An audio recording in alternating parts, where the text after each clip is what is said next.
এই সুযোগ পাই এই সুযোগ আর হবে না বস। এডে এখন যে সিচুয়েশন চলতেছে, আপন বাপ যদি অন্যায় করে, ভাই যদি অন্যায় করে, কারোরই ছাড় হবে না, সবারই প্রতিবাদ করতে হবে, কারোরই ছাড়বো না। কাকা আসসালামু আলাইকুম। কাকা আমি ইবাদত ফাটা আক্তারের বাঁচতে যশাই লোন 1 নং ওয়ার্ড। ফাটা আক্তারের বাঁচতে ইবাদত।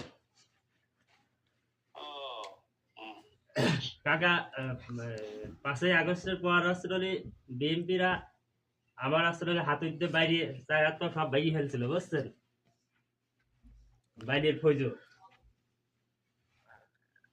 তুমি শোনো, আমি আমার কথা কই, তোমরা তো তোমাদের কথা বলতেছো। 5 তারিখে আমার চোখের সামনে যা ঘটছে এবং আমি যে যার মধ্যে পড়ছিলাম, আল্লাহ একেবারে হাতে ধরে আমারে বাঁচায় আনছে।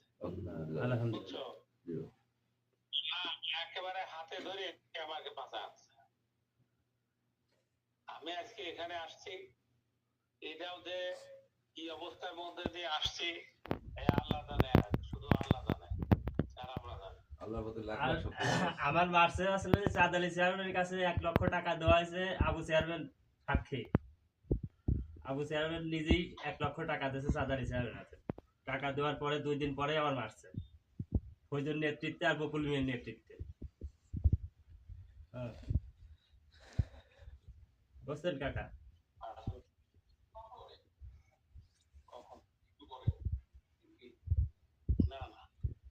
বকুল মিয়ার নেতৃত্বে আর আসলে ফৌজুর নেতৃত্বে আমার আসলে হাত হইতে একদম বাড়িয়ে ফেলছিল। আল্লাহ বাঁচাইছে নিজে হাতে, আল্লাহর কাছে লাখো শুকরিয়া আদায় করি। মনে রাখো, এই যে যা করতেছো না, হ্যাঁ এই কথাগুলো মনে, তারপরে হ্যাঁ মনে তো রাখবো ইনশাল্লাহ। আলহামদুলিল্লাহ বাড়িঘর দুয়ার তো ভাঙিয়ে একেবারে, বাড়িঘর দুয়ার পর থেকে পরের দিনই ভাঙছে আমাদের। ওই যশাই লোনে কারোর ক্ষতি হয় নাই, খালি ক্ষতি আসলে আমাদের, আমার চাচার আর আমার, আর কারোর না। আল্লাহর কাছে কথা বলতে একটু পিছিয়ে আসেন, এক এক করে কথা বলতে দেন। বাড়ি ভাঙলো কিনা? আমার বাড়ি ভাঙছে বসের বাড়ি। আমার বাড়ি ভাঙলো কিনা? আপনার বাড়ি ভাঙছে জানা মতন মনে হয় যে ইদ্দিস মন্ডল। ইদ্দিস মন্ডল। হ্যাঁ